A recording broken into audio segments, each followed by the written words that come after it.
falar desse assunto conosco. Tava com saudade desse moço, faz tempo que ele não vem aqui. Ele que é um grande endocrinologista e que vai falar sobre esse assunto, o doutor Otávio Neto. Seja muito bem-vindo. Obrigado, Fernanda. É sempre legal estar aqui com vocês. E segunda-feira é o Dia Internacional da Dieta, né? Todo mundo fala que é hora de começar.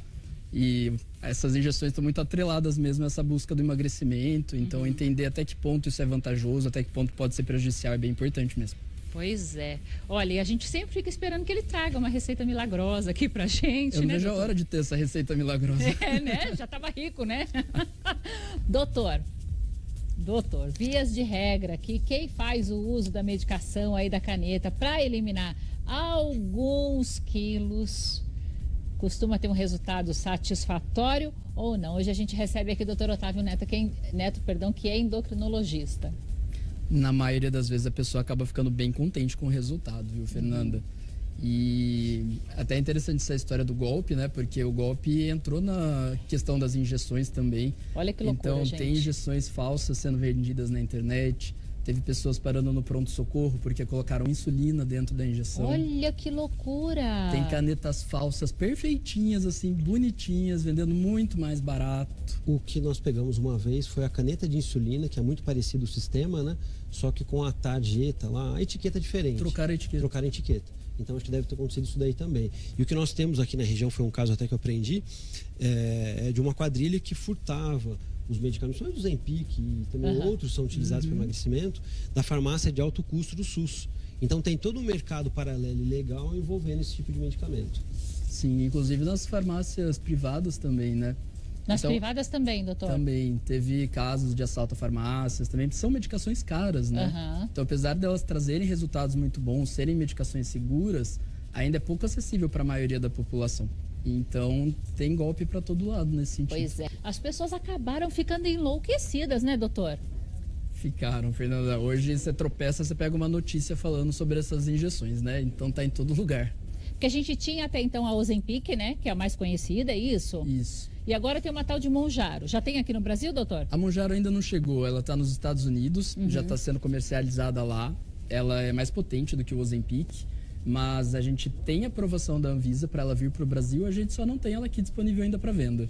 Doutor, antes da gente falar da polêmica, eu queria te fazer uma pergunta. Porque alguns profissionais dizem que é extremamente seguro se você fizer uso conforme orientação médica, né, com acompanhamento de um profissional, e outras pessoas dizem que com o passar do tempo você pode ter alguns danos na sua saúde. O que os estudos mostram, doutor? É importante a gente lembrar que quando a gente fala que uma medicação é segura, isso não quer dizer que ela é isenta de riscos. Então toda medicação tem seus riscos. Tanto que a dipirona é proibida nos Estados Unidos e hoje aqui a gente dá para recém-nascido. Então você tem que estar ciente de quais são esses riscos para fazer sentido usar uma medicação, tem que ter mais benefício do que risco, né?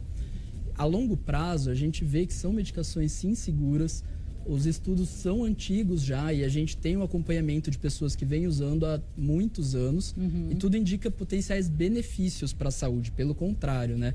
Os malefícios muitas vezes são só no início do tratamento, questão de efeito colateral no começo, que se for feito de forma adequada e com acompanhamento são raros, mas a longo prazo a gente vê sim benefícios.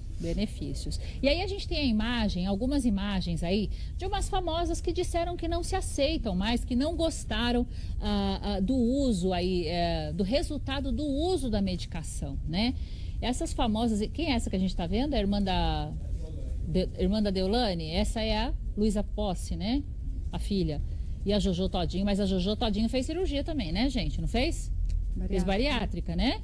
Fez a bariátrica e depois ela começou aí com a medicação. Mas o que chama atenção na história de todas elas, inclusive a gente já tinha falado aqui, são pessoas que dizem que emagreceram muito, doutor, e que a cabeça está desproporcional ao corpo. E a gente quer saber se isso é real e o que acontece. Será que a injeção aumenta a cabeça da gente? Isso é muito doido, porque a primeira vez que eu ouvi isso era tipo meme de internet, eu achei engraçadinho e passou assim. Tá. Até que as pessoas começaram a perguntar com seriedade no consultório se as pessoas iam ficar cabeçudas mesmo. E, gente, nem que você queira, não tem como aumentar o tamanho da cabeça de ninguém, né? Então é uma estrutura óssea, o Ozempic ou qualquer outra medicação não vai aumentar o tamanho da sua cabeça. Porém, se você tem uma estrutura mais corpulenta, uma obesidade, você emagrece, proporcionalmente, talvez pareça que você tá um pouco mais cabeçudo, mas isso não é sério, isso é mentira de internet, não tem nada a ver. Isso me lembrou uma história mas não vou dar nome aos bois não, viu? Mas então, doutor, elas podem ter essa falsa sensação de que a cabeça cresceu porque o corpo ficou mais mionzinho. Seria isso, né? Mas porque o corpo diminuiu, entre aspas, não porque a cabeça cresceu. E muita gente fala também, né? Não só da cabeça do Ozempic, mas do rosto do Ozempic. Que seria a pessoa ficar com a cara desabada. Isso não é por conta da medicação, isso na verdade é por conta do emagrecimento. Então, se você pega alguém com 50 anos de idade, que já não tem uma produção de colágeno igual aos 20, e perde uma quantidade importante de 20, 30 quilos de peso, nossa, o rosto gente, não tem como manter a sustentação. E aí não é porque o remédio fez isso, né? Seja emagrecendo com remédio, e a gente já falou aqui, inclusive, algumas vezes que o rosto tem gordura, né? Tem gordura e a gordura vai embora do rosto também, né? A gente não escolhe de onde quer emagrecer. Olha, eu sei que não sei, muitas dessas aí que apareceram pra gente estão mais bonitas, não, doutora? É que tem essa questão, né, Fernanda? Às vezes as pessoas se preocupam muito com a questão da imagem, mas tem que ser um trabalho em conjunto. Então, tanto o medicamento junto com uma nutrição equilibrada, porque daí ela tem menos essa mudança tão radical em relação à pele, ou ter esse efeito do cabeção, né, igual elas estão falando. Isso que você falou é importante, doutora. Uma pessoa que perdeu 20 quilos aí com o uso da caneta, mas também não mudou nada na vida dela. Na hora que parar o remédio vai voltar tudo. Vai voltar, doutor? Vai. Porque a medicação não vai fazer milagre, né? Então ela vai ajudar a pessoa a ter uma conscientização melhor em relação à alimentação, porque ela consegue te dar uma saciedade maior, inibir seu apetite, e você consegue fazer as escolhas de uma maneira mais interessante. Aquela fome do prazer fica mais controlada, então os ataques impulsivos para quem tem uma compulsão alimentar ficam mais controlados. Tem todo um mecanismo do nosso corpo que a medicação consegue segurar e facilitar a readequação alimentar. E também fica muito mais fácil você ter uma condição de fazer exercício quando você já vai perdendo peso, porque melhora a sua disposição, vai diminuindo a sobrecarga no joelho, melhoram as dores, aquela dor na coluna. Então a medicação ela tá ali, tá ajudando, mas tem que estar rolando. O exercício físico tem que estar entrando uma alimentação mais adequada, para caso a pessoa vá parar a medicação um dia, tá tudo ali segurando o resultado ainda, né? Mas você não vai tomar também um negócio desse a vida inteira, né? Então você tem que mudar mesmo. Mas sabe que é possível, Fernanda. É mesmo? E hoje, não faz mal, doutor? A gente defende muito que seja usado de forma crônica, assim como um remédio para colesterol vai ser usado a vida toda, um remédio para diabetes vai ser usado a vida toda. E a obesidade é uma doença crônica, assim como essas outras. E existe uma medicação que pode, sim, com segurança, ser usada a vida toda. É que o objetivo dessas medicações nunca foi colocar a pessoa no corpo perfeito do Instagram. Foi tratar uma condição de obesidade, né? Alguém que tem um impacto muito grande na saúde com aquilo. É verdade. Então, a partir do momento que você tem um benefício, sim, real, com uma medicação muito boa e segura, por que não usar a vida toda e poupar vários outros remédios para diabetes, colesterol, hipertensão? É verdade.